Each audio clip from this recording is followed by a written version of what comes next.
Ada satu hal yang perlu kita coba sadari betul dan kita bangun di dalam diri kita, bahwa cinta itu adalah anugerah dari langit. Cinta itu adalah anugerah dari langit. Bahwa cinta itu adalah pemberian dari Allah Subhanahu wa taala. Dan gak mungkin Allah memberikan rasa cinta yang membuat seorang hamba bertambah dosa, itu gak mungkin. Yang menambah dosa, yang menambah kejauhan kita dari Allah Subhanahu wa taala pasti bukan cinta. Jadi kalau ada rasa yang buat kita gak khusyuk dalam sholat, pasti bukan cinta. Kalau ada rasa yang bikin kita jadi sakit hati, pasti bukan cinta. Kalau ada rasa yang kemudian bikin kita malah melakukan perbuatan-perbuatan yang Allah gak suka, pasti bukan cinta. Itu disebut dengan wasawisus syaitan, yang ada di dalam hawa nafsu manusia. Sedangkan cinta semuanya berasal dari Allah Subhanahu wa taala. Dan cinta yang Allah titipkan kepada kita di antara hamba-hamba Allah di muka bumi, di langit dan seterusnya, itu cuma satu bagian dari 100 bagian cinta yang Allah simpan di dalam surga. Jadi satu bagian itulah yang kemudian kita lihat dari seorang ibu kepada anak, dari seorang ayah kepada putranya, dari seorang anak kepada orang tuanya, dari seorang pasangan kepada pasangannya, suami istri, istri kepada. Satu bagian yang kemudian dibagi di antara hamba-hamba Allah yang sangat banyak, miliaran bahkan tidak terhitung. Cuman satu bagian. Satu bagian itu kita udah bisa ngelihat pengorbanan seorang suami yang luar biasa. Kayak misalnya teman-teman yang nge-follow Rumah Teduh Sabadiin, ada seorang anak ngerawat ibunya di detik-detik terakhir sebelum ibunya wafat. Dia bacain Yasin, dibacain Al-Quran, dia pijat-pijat ibunya, dia belai ibunya, dia penuhi semua hak ibunya. Dan ini adalah gambaran hanya partikel kecil dari satu bagian cinta yang Allah turunkan ke muka bumi. Ini hal yang perlu kita sadari dulu teman-teman, bahwa cinta itu asalnya dari langit. Kalau kita butuh cinta dari siapapun, cinta dari orang soleh, cinta dari ulama, cinta dari orang tua, cinta dari pasangan, cinta dari calon pasangan, cinta dari mantan yang pengen balikan, cinta dari mana aja lah. Carinya tuh bukan di bumi, carinya di langit. Makin rendah sujud kita, makin kita menggetarkan arasy di langit. Tapi kalau kita cari cinta dengan cara sering-sering posting, itu juga diedit semalaman, kita nggak bakalan dapat cinta. Kita dapatnya apa? Was-wasah, bukan cinta. Terus nggak boleh posting Ustaz? Boleh, dan saya juga sering posting, cuman bukan gitu cara mencari cinta. Apalagi diedit habis-habisan, pakai apa aplikasi berganti-ganti. Ini kurang apa, bright lah, apa kurang charming. Akhirnya diedit, justru yang muncul dari itu adalah kekecewaan. Makanya kalau kita mencari cinta itu adalah dengan sujud, dengan doa, dengan taqarrub kepada Allah Subhanahu wa taala, mendekatkan diri pada Allah. Sehingga kalau kita udah cinta dari Allah Subhanahu wa taala, maka Allah akan mendatangkan sekian banyak orang untuk mencintai kita. Ada yang dengan status pasangan, ada yang dengan status orang tua, ada yang dengan status teman, ada yang dengan status apapun, bahkan kadang nggak dikenal, tapi dia mencintai kita karena Allah Subhanahu wa taala. Dan itulah cinta yang berlimpah. Kebayang nggak di antara banyak makhluk, kira-kira gimana yang 99 bagian yang Allah simpan di dalam surga, dan itu diberikan hanya kepada segelintir hamba Allah yang masuk ke dalam surga doang. Kan banyak yang nggak dibangkitkan ya, hewan, tumbuhan, mereka tidak dibangkitkan kecuali beberapa jenis hewan dan tumbuhan yang disebutkan di Al-Quran. Tapi pada umumnya hewan tidak mengalami hari berbangkit. Jadi tidak ada hewan yang mendapatkan 7 golongan hewan yang dapat naungan di padang mahsyar, nggak ada itu.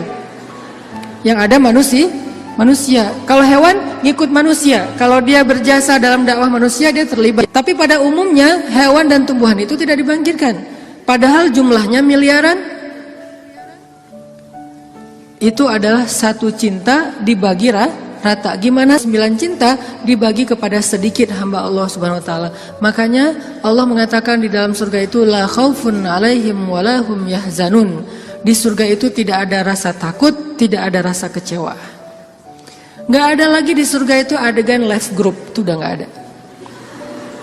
Di surga itu nggak ada grup yang nge-live kita, kan lebih sakit ya, di live sama grup. Kalau kita nge-live grup masih mending, kalau grup yang nge-live kita, gimana caranya? Tiba-tiba grup sepi, nggak ada broadcast, nggak ada chat, ternyata mereka bikin grup baru, kita doang yang nggak di-invite. Itu di akhirat udah nggak ada di surga live group, di live sama grup. Di surga itu udah nggak ada bulian. Kenapa nggak ada bulian? Karena udah nggak ada jomblo. Selama masih ada jomblo, semangat nih kalau udah bab ya kayak gini. Saya bukan mau menzolimi teman-teman gara-gara sering ngebully jomblo. Enggak, saya nggak ngebully, saya cuma empati doang. Kasihan sih. Kasihan boleh ya. Sebagian doang, yang lain insya Allah gua mah kasih aja Ustadz sebagai single villa gitu ya, nggak masalah. Cuman ada sebagian yang mungkin masih berat menjadi seorang yang single, apalagi baru aja kemarin diputusinnya dengan bahasa yang nggak enak lah gitu. Kita adik kakak aja ya, kan nggak enak tuh. Tahu nggak teman-teman, ada cara mutusin yang lebih kejam dari itu. Kan yang biasa tuh kita temenan aja ya gitu ya, atau kita adik kakak aja. Ada nggak orang yang diputusin sama pasangannya, dibilang kamu tuh jadi ibu saya aja ya, kamu tuh seperti ibu buat saya? Ada. Dalam bahasa fikih disebut dengan zihar. Dalam bahasa saya disebut dengan diputusin dengan cara paling kejam. Di mana ayat zihar? Nanti coba teman-teman kita baca satu ayat aja di dalam surat Al-Mujadilah. Teman-teman bisa buka mushaf Al-Quran. Kita coba buka surat Al-Mujadilah, surat 58. Surat Al-Mujadilah ayat 1. Ini salah satu ayat diputusin di dalam Al-Quran. Dan diputusinnya dengan cara yang paling kejam menurut Al-Quran. Saking kejamnya Allah kasih semacam punishment buat yang mutusin, dengan cara harus berpuasa selama 2 bulan berturut-turut. Jadi kan kamu dan saya jadi anak sama ibu ya, berarti dia harus berpuasa 2 bulan berturut-turut. Kenapa? Kejam banget. Dan Khawlah bintu Sa'labah yang disebutkan di dalam ayat ini pernah digituin sama suaminya. Dulu ketika dia masih muda, suaminya meminang dia, menikahinya. Setelah Khawlah menjadi tua, suaminya kemudian jadi marah-marah kepada Khawlah dan mengatakan, pokoknya buat saya kamu itu seperti ibu. Ini bahasa zihar kalau dalam bahasa fikih, atau diputusin kalau dalam bahasa kita. Diputusin oleh suami sendiri dengan kata-kata, kamu itu seperti ibu buat saya. Akhirnya Khawlah bintu Sa'labah sedih banget. Khawlah sedih luar biasa. Tapi dia penasaran, maksud kata-kata suami saya apa? Maksudnya saya udah haram buat dia selama-lamanya atau itu tidak berlaku? Akhirnya Khawlah datang kepada Rasul. Ya Rasulullah, dia japri Rasul. Dia bilang, ya Rasul, saya diginiin sama suami saya. Kata suami saya bahwa dia buat saya itu, saya seperti ibu bagi dia, di capture. Apakah ini berarti saya sudah haram buat suami saya ya Rasul? Kata Nabi, ya wahai Khawlah, sudah haram. Akhirnya Khawlah sedih banget. Cuman Khawlah kalau sedih gak mau pakai emotikon nangis kepada orang lain. Emotikon nangisnya hanya kepada Allah Subhanahu wa taala. Disebut dengan watashtaki ilallah, curhat kepada Allah. Dia tidak curhat perasaannya kepada makhluk. Kan curhat itu meluapkan isi hati dan perasaan ya, curahan hati. Artinya dia gak mau mengekspresikan perasaan senang dan sedihnya kepada manusia. Kalau perlu bikin emotikon yang khas atau beli emotikon, dapat hadiah emotikon khusus, emotikon mellow dari teman-teman. Dia nggak mau mengekspresikan kesedihan dia kepada manusia. Biar yang tahu kesedihan dia cuma 2, Allah kemudian pasangannya yang halal. Orang lain nggak tahu kalau dia sedih. Orang lain nggak tahu kalau dia sedang dalam keadaan terbeban. Nggak ada yang tahu. Sampai ibunya aja nggak tahu. Ayahnya aja nggak tahu, temennya nggak tahu, gengnya tuh nggak tahu, geng SMP, SMA, SD nggak ada yang tahu. Sehingga satu-satunya yang tahu perasaan Khawlah yang luar biasa terpukul, terlukanya luar biasa, cuman Allah Subhanahu wa taala. Wa tashtaki ilallah, kemudian dia curhat kepada Allah. Itu cara yang paling baik dalam menemukan cinta. Ketika cinta itu mulai flat, ketika cinta itu mulai nggak ada rasanya, maka menumbuhkan kembali cinta itu dengan cara wa tashtaki ilallah. Gini caranya. Bukan gini. Tapi hal yang paling baik untuk dia lakukan kalau dia pengen merefresh cintanya, menambah rasa cinta, dan itu nggak hanya berlaku untuk pasangan, berlaku juga untuk teman, cinta karena Allah, berlaku juga kepada guru, berlaku juga kepada orang tua, berlaku kepada anak. Kalau kita ngerasa cinta kita mulai garing nih, mulai rasanya tuh hambar, maka yang kita lakukan watashtaki ilallah, minta kepada Allah Subhanahu wa taala. Karena dialah yang Allah titipkan, yang Allah kirimkan dalam hidup kita untuk kita luahkan semua rasa bahagia, rasa cinta, rasa sedih, rasa kecewa, semua ke dia, bukan ke orang lain. Kalau kita punya pasangan tapi rasa itu diungkapkan kepada orang lain, maka kita mencurangi pasangan kita. Kita punya pasangan tapi curhatnya ke orang, jadilah TTM ya. Ini berarti kita curang, nggak fair sama pasangan kita. Toh kita juga nggak mau digituin oleh pasangan kita kan? Terus apa yang harus kita lakukan? Kalau kita ngerasa pasangan kita nggak pengertian, ada zat yang maha pengertian untuk kita curhat kepadanya. Kenapa harus orang lain? Dan Allah nggak akan pernah ngebocorin curhat kita ke siapa-siapa, teman-teman. Allah sebaik-baik penjaga rahasia. Dan Allah senang banget dengar curhat kita. Beda dengan orang. Kalau orang teman siapa gitu dengar curhat kita, misalnya kita telepon. Kita telepon di loudspeaker sama dia, ditaruh di meja, terus dia ngapa-ngapain ya? Kita ngomong panjang lebar, pas udah lama nggak dapat respon, kita nanya, kamu dengar nggak sih? Dia langsung lari.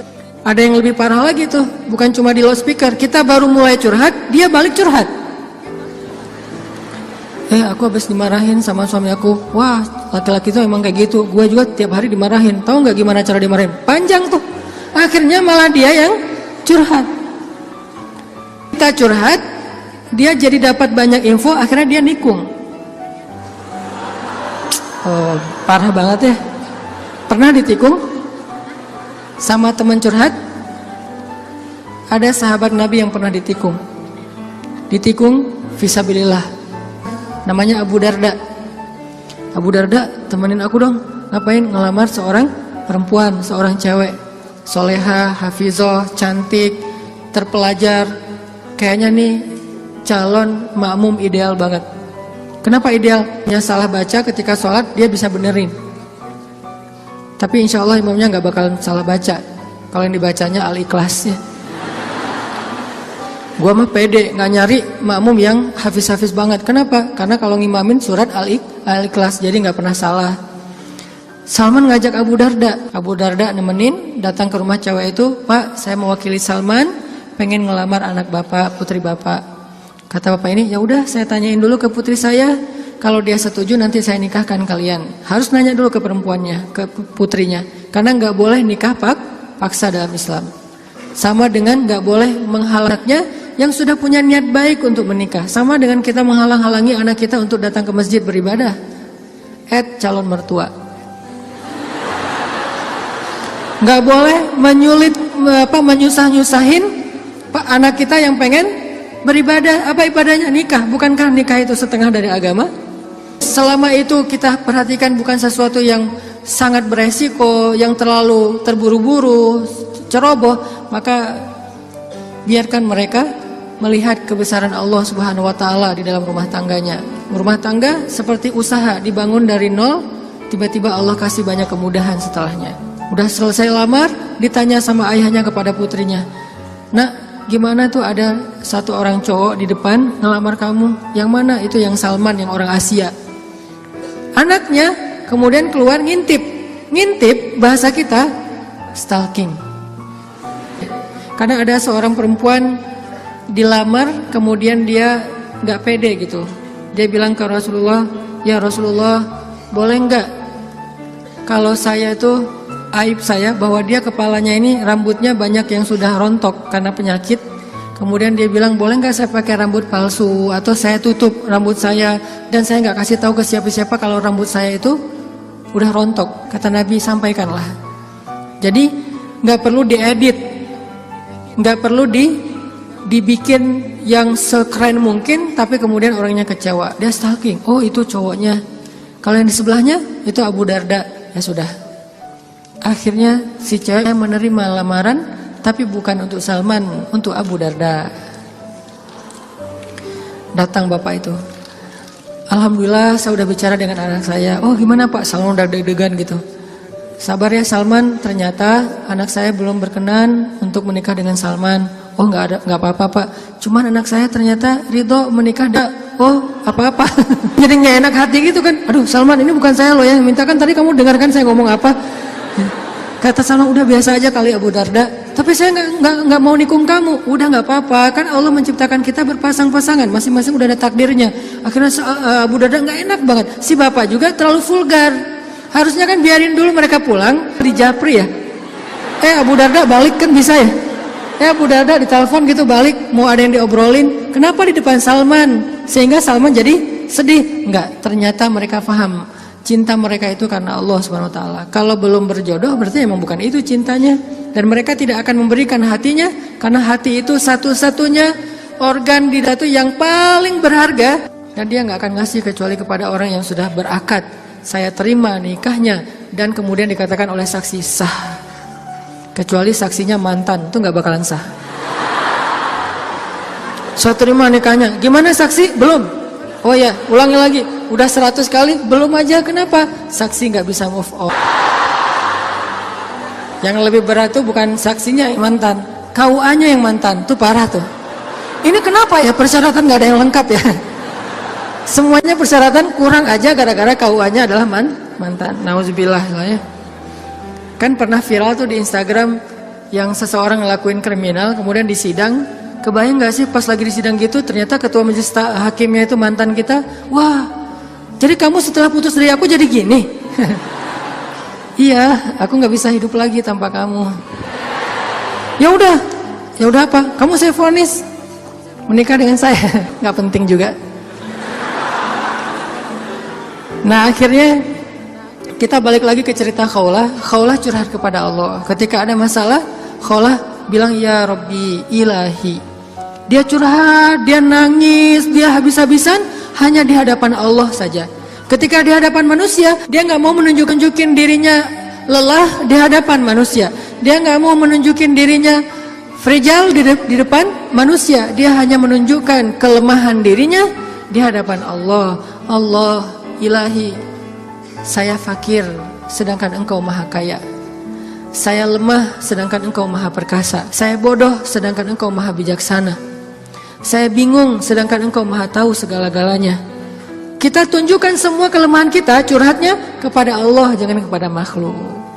Dan Allah senang banget dengar curhat hambanya. Apa nama Allah yang maha mendengar? Sami'un. Allah itu nggak pernah lelah mendengar curhat, doa, dan semua isi hati hamba-hambanya ketika mereka berbicara kepada Allah. Ya Allah, ya Allah. Setiap hari kita berdoa kepada Allah dengan doa yang sama, Allah nggak pernah bosan.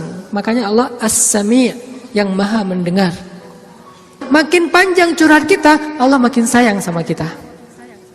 Beda kan sama orang, makin panjang curhat kita, makin ditandain besok-besok kalau kita telepon nggak akan diangkat lagi.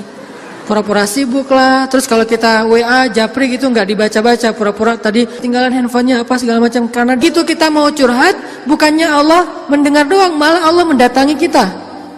Wa idza salaka ibadi anni, kalau hambaku bertanya kepadamu, di mana Allah? Saya pengen curhat. Wa idza salaka ibadi anni fa inni qarib, aku dekat. Artinya ketika kita pengen curhat, Allah mendatangi kita. Kadang-kadang kita nggak pengen curhat aja, Allah mendatangi kita karena pengen dicurhatin. Kan baik banget Allah tuh. Padahal kan yang butuh kita ke Allah, bukan Allah butuh kita. Tapi karena saking pemurahnya Allah, dari arasnya turun ke langit dunia. Setelah turun ke langit dunia, Allah bertanya, hal min dhi hajah, ada enggak hamba-hambaku yang butuh pertolongan? Allah manggil-manggil kita tuh di langit dunia tuh. Allah manggil-manggil kita, kita tidur. Ilfil nggak Allah? Besok datang lagi. Hal min dzi hajah, ada nggak hamba-hambaku yang butuh pertolongan? Masih tidur. Ilfil nggak? Besok datang lagi, dan itu berlaku dari sejak Allah menciptakan manusia sampai hari kiamat. Nggak pernah Allah ilfil sama kita. Inilah tempat curhat yang paling baik. Hanya ada dua, satu kepada Allah, kedua kepada pasangan.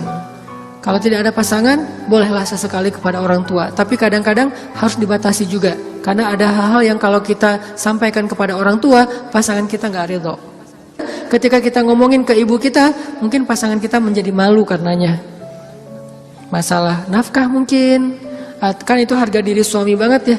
Kalau seorang istri kemudian curhat ke ibunya, ya AA ngasihnya kurang terus setiap bulan. Kan dia jadi malu nih. Ada hal-hal yang suaminya akan malu dan gak rela. Terus kepada siapa yang insya Allah suami kita gak malu? Kepada Allah.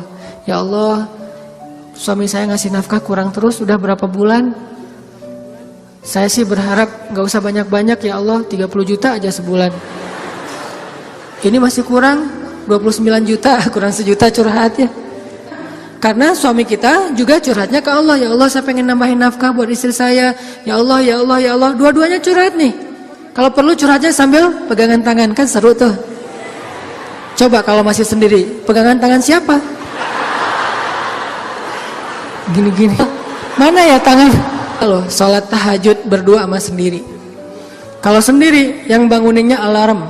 Nggak enak banget tuh. Ring, apa sih berisik? Tapi kalau udah berpasangan, yang banguninnya suara lembut. Kang, bangun. Akhirnya makin tidur. Ini tapi bukan fikih ya. Ini iseng-isengan saya doang nanya ke istri saya. Yang.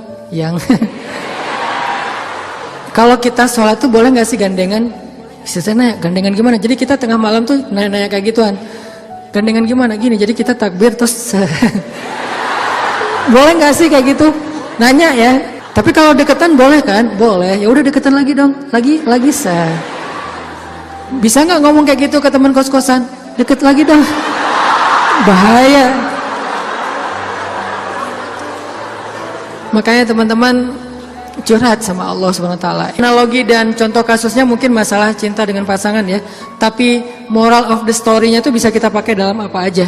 Karena kita punya masalah bukan cuma dengan pasangan, bukan cuma dengan teman, tapi kita punya masalah dalam pekerjaan, dalam apa aja. Pokoknya mau curhat ke langit. Karena Allah selalu menunggu kita curhat. Yang di seluruh bumi juga makhluk-makhluk Allah selain jin dan manusia setiap hari berdoa kepada Allah. Masa kita nggak mau berdoa?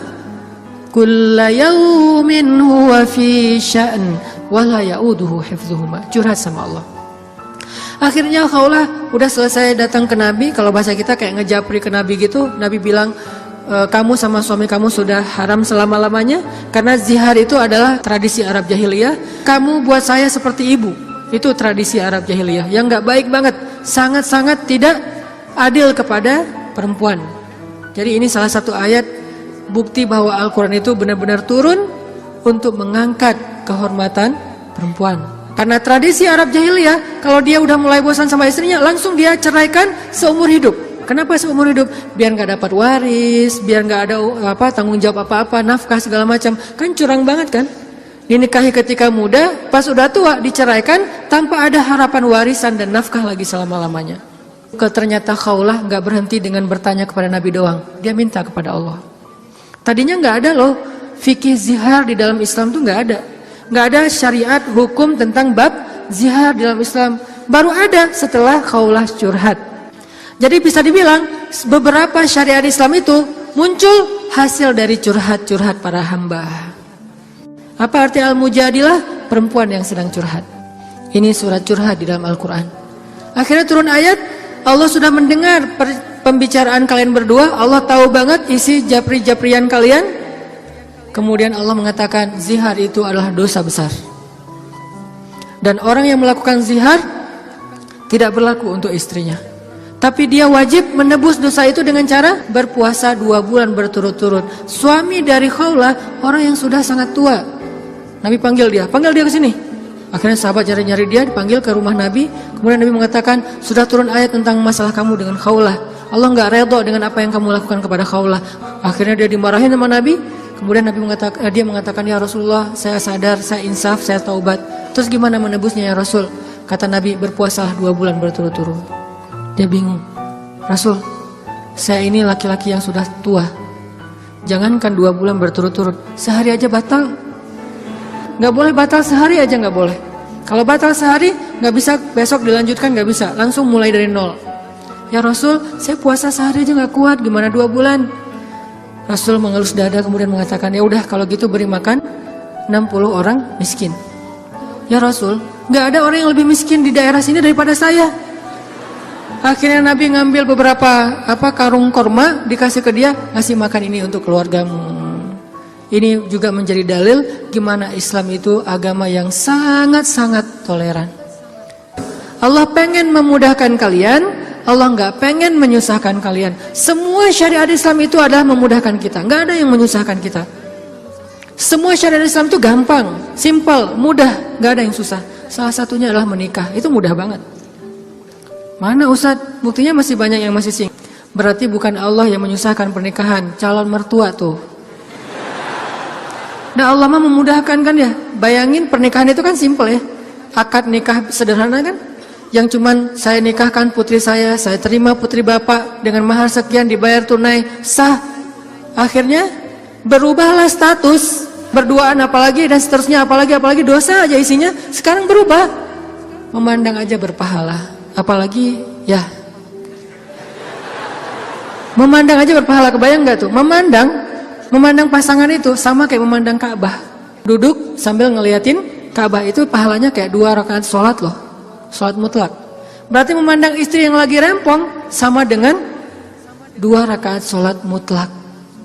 Baru memandang gimana menyentuh, gimana mengecup keningnya, gimana memeluknya, gimana dan gimana.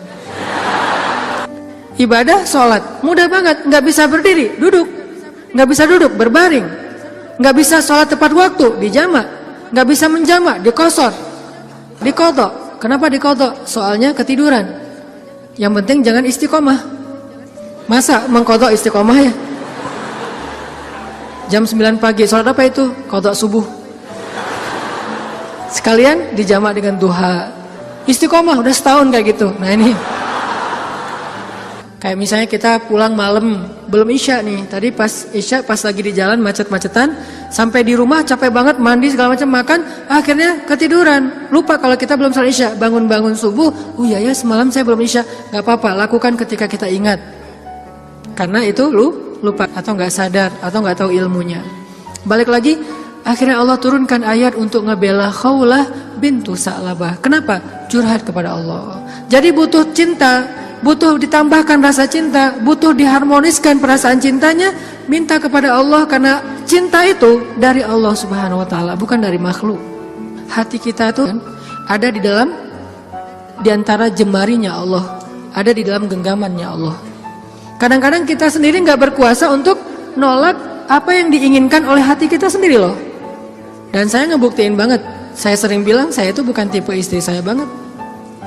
Ada 4 hal yang istri saya nggak mau, 4-4-nya ada di saya.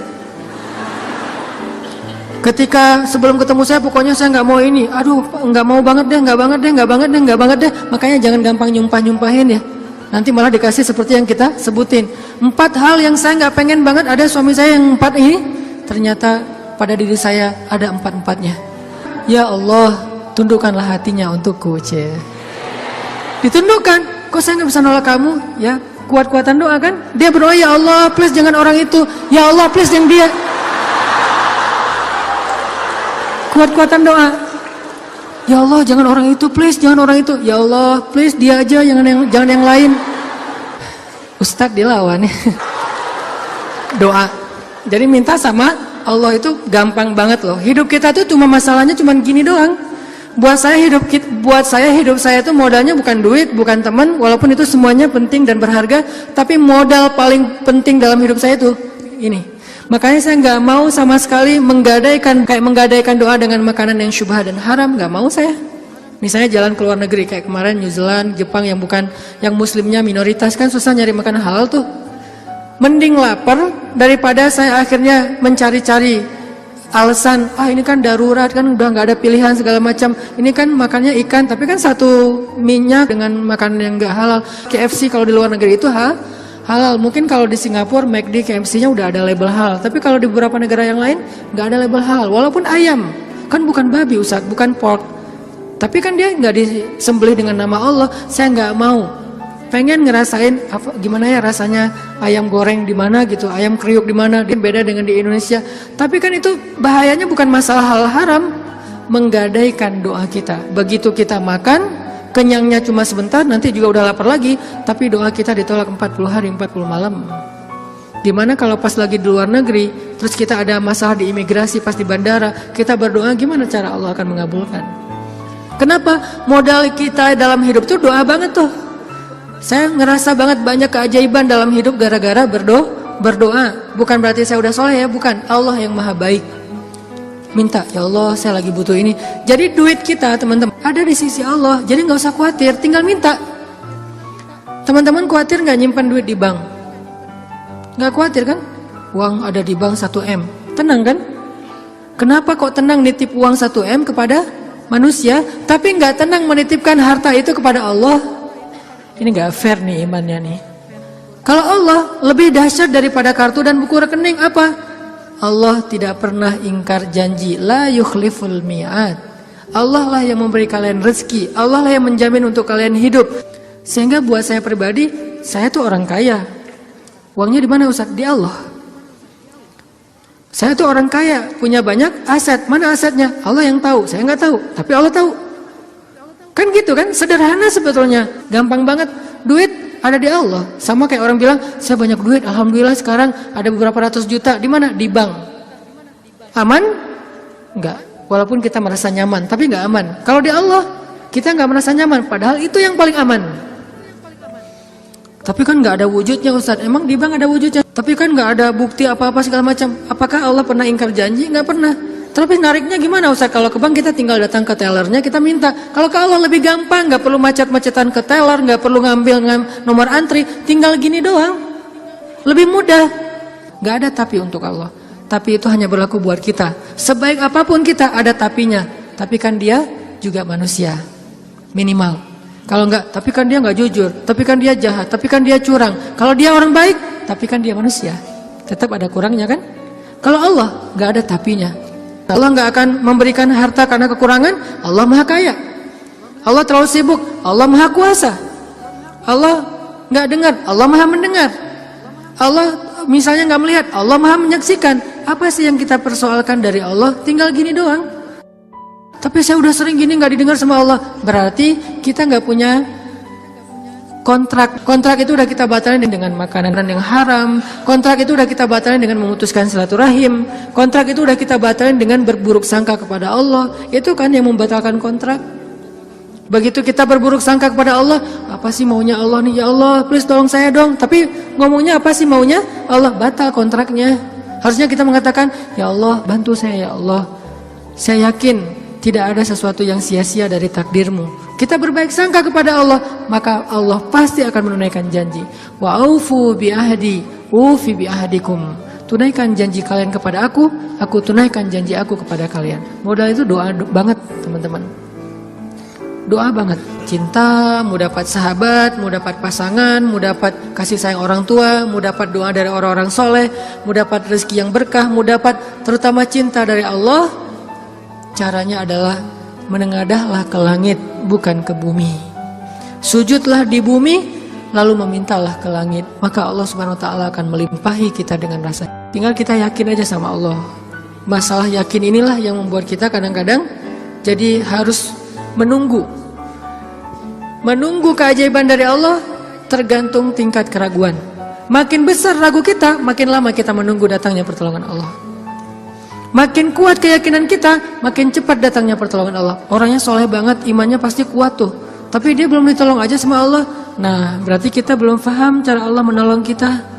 Allah nolong kita itu dengan dua cara, teman-teman. Pertama, pertolongan UGD. Apa yang dilakukan Allah? Allah akan menolong hati kita terlebih dahulu. Bukan masalah kita diangkat, hatinya yang dikuatkan. Itu pertolongan Allah. Tapi diuji oleh Allah dengan sakit, dengan kemiskinan. Kok Allah nggak mendengar doa dia? Nggak, Allah mendengar doa dia. Terus apa bukti pertolongan Allah? Allah nggak langsung ngasih dia duit, sembuh dan segala macam, bukan. Allah kuatkan hatinya sehingga kita nggak habis pikir, kok dia bisa bertahan ya dengan kondisi kayak gitu. Kok dia tetap bisa bahagia ya dengan keluarganya dalam kondisi kayak gitu. Ibu di rumah Teduh Sahabadiin itu, ibu ini pasien kanker apa gitu. Beliau udah parah banget dan dirawat sendiri di rumah sakit, nggak ada yang jagain. Kenapa? Karena suaminya lumpuh.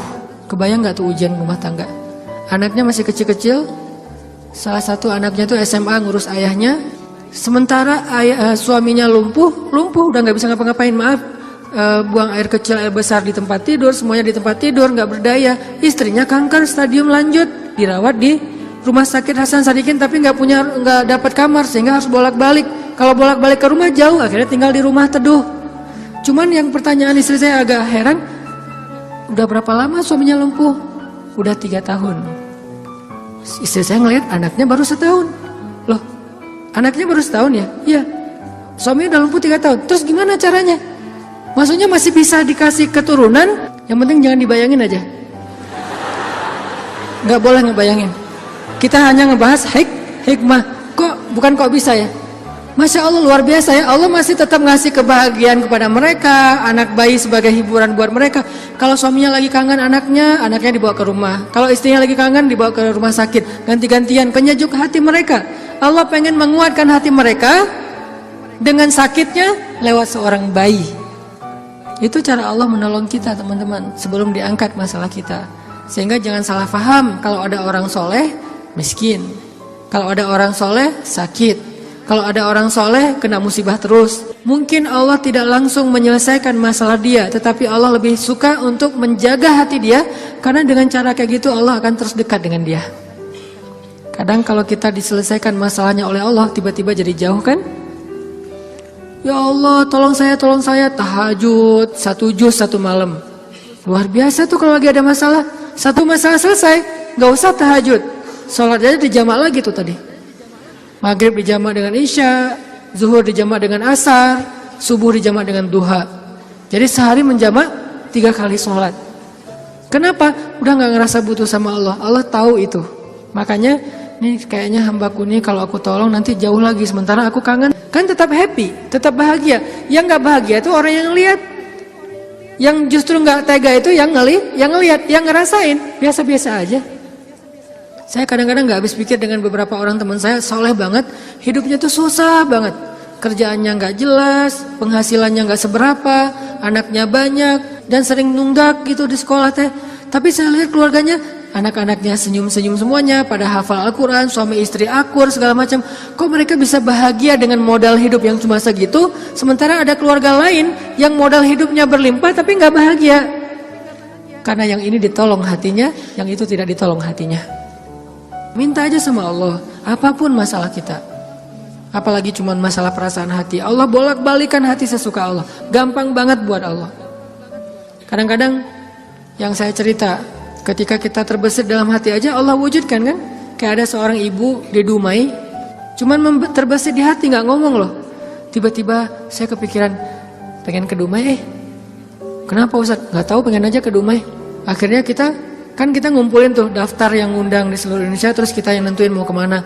Ke Dumai Akhirnya nentuin beli tiket ke Dumai, walaupun sebetulnya jadwalnya tuh rush banget loh. Jadi jadwalnya tuh sangat padat, tapi bela-belain ke Dumai. Kenapa? Allah yang menuntun hati saya, menggerakkan hati saya untuk datang ke Dumai. Begitu saya sampai di Dumai, ternyata Allah men-setting beliau yang menjemput kita di bandara, lalu 1 mobil, kata beliau, inilah batin saya sebulan yang lalu. Allah ngasih bukan cuma di sebuah taklim, 1 mobil bisa curhat masalahnya. Bukan saya soleh, bukan, dianya yang solehah.